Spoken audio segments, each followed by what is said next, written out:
Bienvenue Stop Invest, la chaîne des top d'investissement. Ici, on parle essentiellement d'entreprises de qualité. Avons-nous une opportunité d'investissement sur Airbus? C'est la question à laquelle on va essayer de répondre en se basant sur l'état financier de la compagnie. Je rappelle que ceci représente uniquement mon point de vue et non un conseil d'investissement. Et comme d'habitude, je me réserve le droit de me tromper.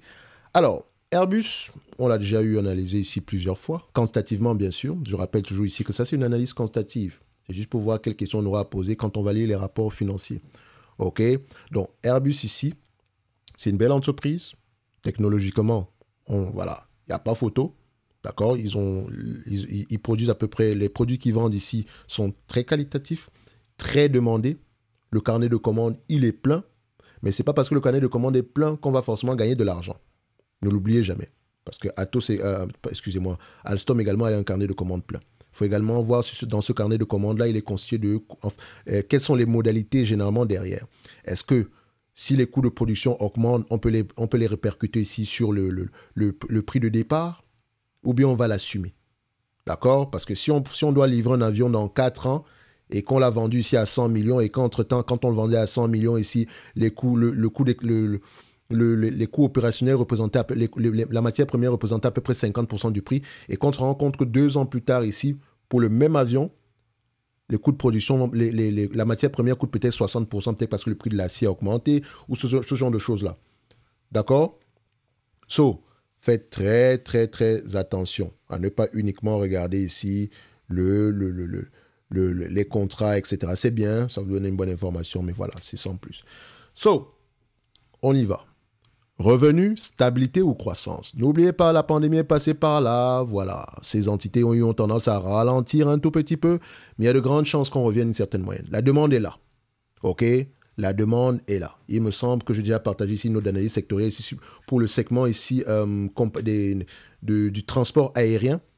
D'accord? Et si le transport aérien se porte très bien, ils auront tendance à commander énormément d'avions.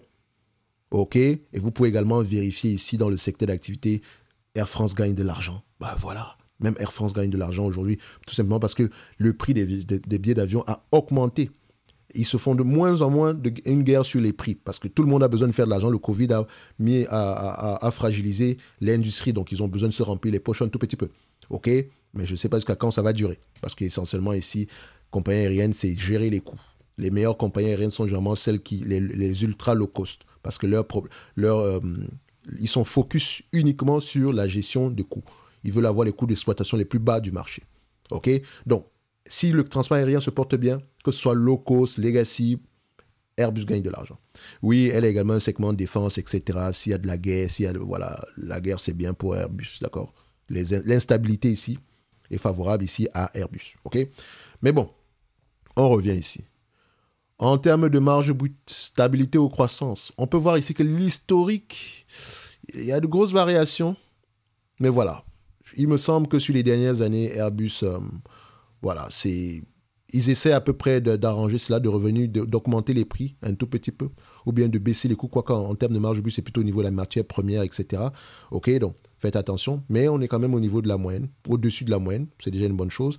Du point de vue EBITDA, est-ce que c'est la même chose? C'est la même chanson que la marge brute, n'est-ce pas? Vous constatez également ici, nous sommes à des niveaux assez hauts. Le plus important, c'est de maintenir ces niveaux-là. Elle peut le faire. Mais est-ce qu'elle veut le faire? C'est la question. OK? Quel est l'objectif de marge du management? On a une dizaine de pourcents ici. Elle a un pricing power qu'elle n'utilise pas forcément correctement ou bien pleinement. OK? Donc, si elle augmente les prix ici, vu l'avion, le type d'avion qu'elle vend, etc., la demande est là. La demande est là. OK? Ou améliorer les process pour pouvoir réduire les coûts d'exploitation ou bien réduire les déchets. Ça peut avoir tendance à augmenter les marges. OK? Qu'est-ce qu'elle fait donc à ce niveau-là? Toujours aller vérifier. Net income, free cash flow. Bon, vous voyez déjà que les deux ne parlent pas le même langage. Et c'est ça mon problème. Cette compagnie, malgré le produit qu'elle a, du point de vue, elle devrait au moins avoir un niveau de bénéfice net, d'accord, au niveau de free cash flow, au moins égal au bénéfice net. Au moins. Sur les derniers mois, on peut se dire qu'il y a une certaine similarité ici. Donc, les free cash flow égale net income. Sur les derniers, depuis à peu près 2021, sur les 2 dernières années. Mais on vient de très très loin. Est-ce qu'on va se maintenir à ces niveaux? On aimerait croire que oui. On aimerait croire. Mais il faut faire attention. Croyance et réalité, ce n'est pas la même chose. Hein. Donc, il faut faire attention à ce niveau-là. Peut-être parce que, vu l'instabilité des marges qu'on a eues par le passé ici, peut-être que c'est une entreprise qu'on va avoir tendance à ne pas payer à des multiples assez élevés. D'accord? Ça reste une compagnie croissante avant la pandémie ici. 20 fois le marché paye 20 fois les bénéfices, vu la qualité du produit. Mais voilà, est-ce que j'ai envie de payer 20 fois les bénéfices pour ça? 15, 17, peut-être par là. OK? En tout cas, ça c'est mon avis par rapport à l'instabilité des marges ici. Ça ne m'encourage pas à payer beaucoup. Mais également, ça pourrait changer. C'est la raison pour laquelle il faut questionner la qualité du management. Quand est-ce qu'il est arrivé? Depuis qu'il est arrivé, est-ce que les choses sont en train de changer? Est-ce que les marges augmentent? OK? Toujours aller vérifier. D'accord? Maintenant, du point de vue marge, qu'est-ce que ça donne? Donc, avant d'arriver aux marges, on va regarder le niveau, le nombre d'actions. Ça augmente, ça diminue? Ça diminue, mais c'est plutôt stable depuis à peu près 2014. Donc, on va se dire que c'est plutôt une stabilité. OK? Dette nette sur EBITDA. Le ratio dette nette sur EBITDA ici est, voilà, je dirais, est-ce qu'ils ont de la dette nette? On va vérifier. Non, ils ont du cash net. OK? Et vérifier au niveau du cash net s'ils n'ont pas eu ici des avances au niveau des contrats qu'ils ont eu à signer. Si on n'a pas déjà, si certains clients n'ont pas déjà, si elle n'a pas déjà encaissé si elle n'a pas déjà encaissé une partie de l'argent en amont avant de livrer le produit. Si c'est le cas, il y a peut-être ici une partie de l'argent qui devrait, on va devoir le comptabiliser ici en revenu, mais plus tard. Donc, ça peut avoir un impact sur la dette nette ici.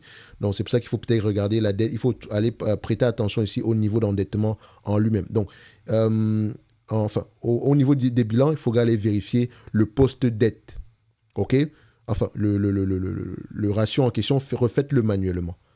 Mais si on prend la dette sans prendre en considération le cash, ici, on a à peu près 12 milliards. 12 milliards de dettes en termes de free cash, de volume, sans prendre en considération le cash. OK? Ça donne quoi ici? C'est une entité qui a tendance, qui peut rapporter à peu près du 3 milliards 400 par là, 3 milliards 800 pour les free cash flow. Donc, elle peut repayer la dette nette ici en moins de 5 ans avec les free cash flow. Elle peut repayer la dette ici en moins de 5 ans. OK? Mais comme je l'ai dit, la dette nette ici est négative, donc elle a du free cash. Elle a du cash. Elle a du cash. Elle a plus de cash que de dette. Mais on doit aller questionner le cash en question. D'accord? Évaluation, qu'est-ce que ça va donner? Comme je l'ai mentionné ici, je vais prendre les marges, bénéfices ici. Les marges actuelles sont aux alentours de... Voilà, on a des marges ici aux alentours de combien? Nous avons des marges ici aux alentours de 6,28%. Sur les 20 dernières années, on a 4%. 20 dernières années. Sur les 5 dernières années, 5,43%. Sur les 3 dernières années, on se situe plutôt aux alentours de 7,23%. Vous voyez que les marges ici sont plutôt instables. Qu'est-ce que je vais donc prendre en termes de marge? C'est la question qu'il faut que je me pose. Pour ça, pour avoir la véritable, il faut déjà regarder le plan stratégique du management en question. Quel est l'objectif qu'il vise? Et dépendamment de votre degré de confiance par rapport à ce management-ci, vous allez peut-être... Voilà, moi, j'aurais peut-être pris du 4%. Je me dis, au pire des cas, ils vous reviendront à 4%. Mais également, s'il y a des changements ici au niveau de l'augmentation, aussi l'amélioration des marges, etc., c'est également une entreprise qui a les capacités de le faire. Donc, on pourrait se dire que oui, pourquoi pas? On a déjà eu par le passé du 7%. Pourquoi est-ce qu'on ne pourrait pas l'avoir à nouveau? Qu'est-ce qui nous en empêche? OK? Donc, il y a peut-être une possibilité d'augmentation des marges ici. Donc, je vais peut-être regarder ça sur les 10 dernières années, 3,43%. Sur les 5 dernières années, 4,79%. Donc, ici, 7% par là, ça peut être possible. Ça peut être possible. OK? Donc, par rapport aux prévisions, Airbus, histoire de voir combien est-ce que le marché paye ici. Alors, on constate ici que Airbus, les opérateurs, enfin, les analystes, du point de vue estimation des bénéfices futurs ici par action, vu que les bénéfices nets ici ont tendance les free cash flow ont tendance ici à ressembler de plus en plus au net income, on constate ici qu'on s'attend à peu près à des résultats très positifs dans le futur. Ça veut dire que les analystes sont optimistes. Nous, on va aller vérifier pourquoi. Est-ce que ça prend en considération l'augmentation des marges ou bien l'augmentation des revenus ou l'augmentation des bénéfices nets? Toujours aller vérifier. OK? Si je me fie à ce niveau-ci, voilà, c'est une entreprise que le marché a eu tendance à payer une vingtaine de fois les bénéfices. Et qu'encore une fois, je vous ai dit, c'est par rapport à la qualité du produit qu'elle a. Et ça ne veut pas dire que c'est pas parce qu'elle a un produit de qualité qu'elle va forcément faire beaucoup d'argent. Ou bien que les marges sont forcément élevées. Peut-être qu'elle a un pricing power qu'elle n'utilise pas judicieusement. Ou bien elle est minée ici par les coûts d'exploitation. OK? Donc, si on la prend à 20 fois les bénéfices là, en moyenne, on sera à peu près à 114 € l'action. Par rapport aux prévisions ici des analystes, est-ce qu'ils ont tendance à faire des bonnes prévisions? 75% du temps, ils ont raison. Donc, faites attention. OK?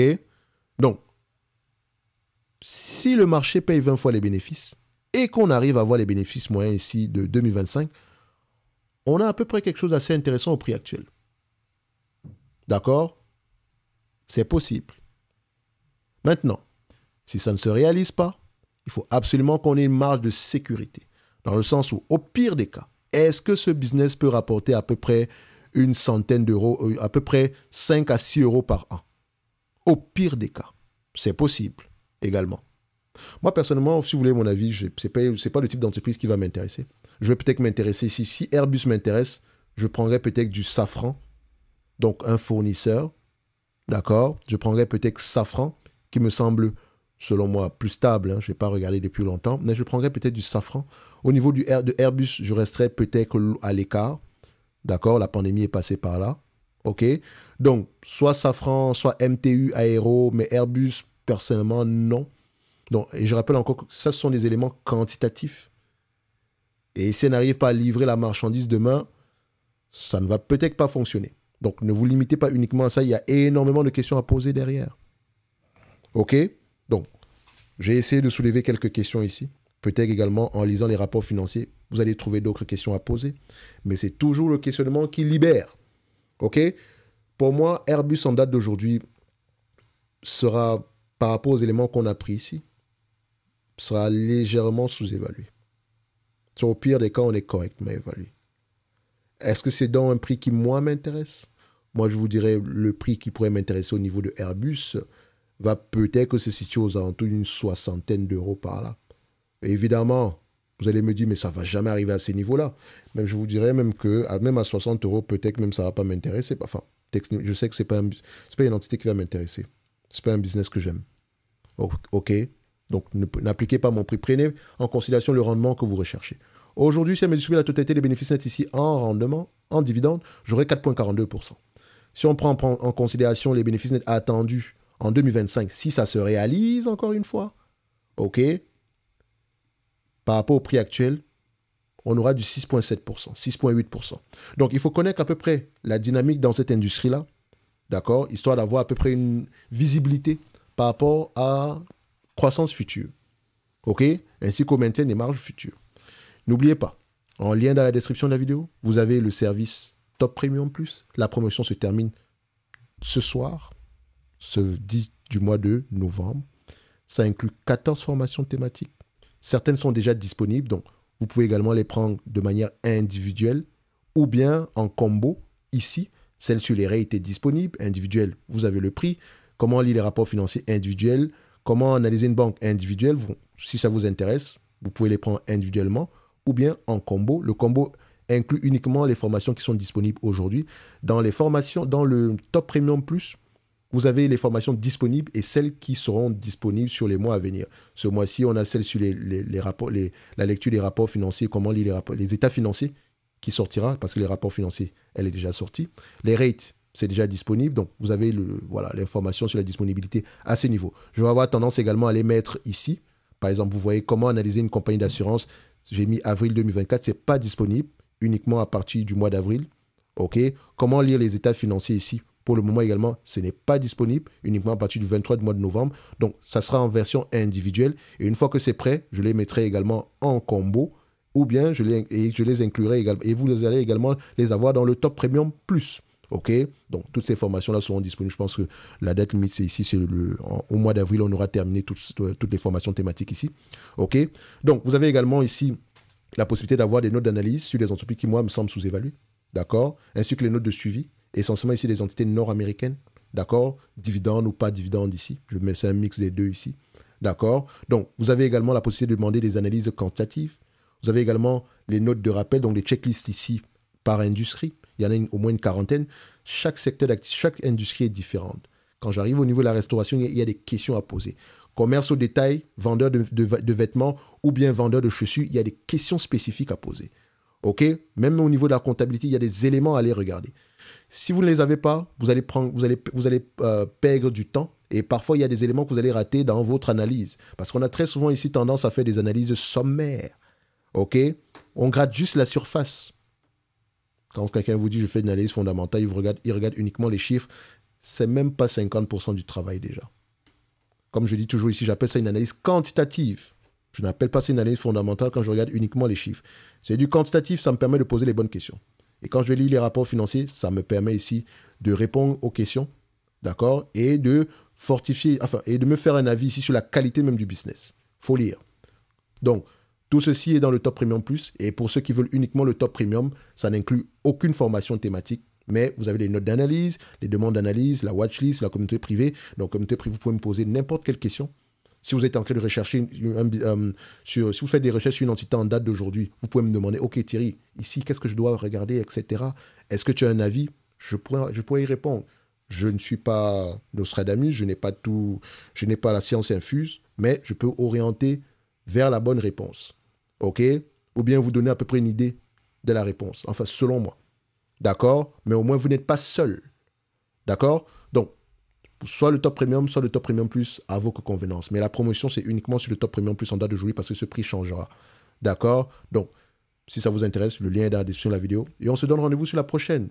Sur Airbus, je dirais un like, un abonnement, un commentaire, ça fait toujours plaisir. Au prix actuel, je vous ai dit à peu près, si on la prend à 20 fois les bénéfices et que les éléments attendus se réalisent, on est légèrement sous-évalué. Pour avoir à peu près une idée de ceci, ça va se réaliser ou pas, étudiez le secteur d'activité. Lisez sur Airbus, lisez sur les clients de Airbus. Je peux également vous encourager à lire sur la compagnie qu'on appelle AirCap, qui est un loueur d'avions. Donc, très gros client de Airbus. D'accord? Vous pouvez aller lire sur cette compagnie-là. Attention, elle ne semble pas sous-évaluée. Hein. Donc, il faut l'analyser d'une façon particulière. OK? C'est presque comme une entité financière ici. C'est un peu la même chose comme c'est un peu le même... Au niveau des free cash flow, c'est le même business que ALD, sauf que ici, on parle des avions. D'accord? Donc, on loue les avions et une fois que ça atteint un certain âge, on les revend. D'accord? On utilise ici la différence ici pour acheter d'autres avions. OK? Donc, il faut l'analyser d'une façon particulière. En tout cas, on se donne rendez-vous sur la prochaine vidéo. Un like, un abonnement. Merci, un commentaire.